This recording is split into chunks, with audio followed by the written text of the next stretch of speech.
RSSനെ പൊതുവെ ഒരു മുസ്ലിം വിരുദ്ധ സംഘടനയായിട്ടാണ് പലരും ചിത്രീകരിക്കാറുള്ളത്. എന്നാൽ കഴിഞ്ഞ ദിവസം ഡൽഹി RSSന്റെ ദേശീയ തലത്തിലുള്ള നേതാക്കളും മുസ്ലിം സംഘടനാ നേതാക്കളും അതുപോലെ തന്നെ മുസ്ലിങ്ങളായിട്ടുള്ള ബുദ്ധിജീവികളും ഒരുമിച്ച് ചേർന്നിരുന്നു. വിവിധ പ്രശ്നങ്ങളെക്കുറിച്ചുള്ള ചർച്ചകളാണ് അവർ നടത്തിയത്. ക്രിയാത്മകമായ പല വിമർശനങ്ങളും അവർ നടത്തി.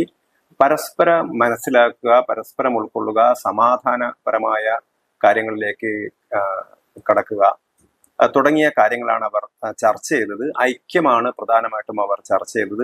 RSSനെ പ്രതിനിധീകരിച്ച് RSSന്റെ ജോയിന്റ് ജനറൽ സെക്രട്ടറി കൃഷ്ണഗോപാൽ, അതുപോലെ തന്നെ നേരത്തെ BJP സംഘടനാ സെക്രട്ടറി ആയിരുന്ന RSSന്റെ ഔട്ട്റീച്ചിന്റെ ചുമതലയുള്ള രാംലാൽ, മുസ്ലിം വിഭാഗങ്ങളെ പ്രതിനിധീകരിച്ച് ഡൽഹിയിലെ മുൻ ലഫ്റ്റനന്റ് ഗവർണർ നജീബ് ജംഗ്, മുൻ election commissioner SY Qureshi, retired lieutenant general Zameeruddin Shah, Shalini Ali, Jaseem Muhammad, Sham Iqbal, major Muhammad Shah Ali തുടങ്ങിയ പ്രമുഖരാണ് മുസ്ലിങ്ങളുടെ ഭാഗത്തുനിന്ന് ചർച്ചയിൽ പങ്കെടുത്തത്.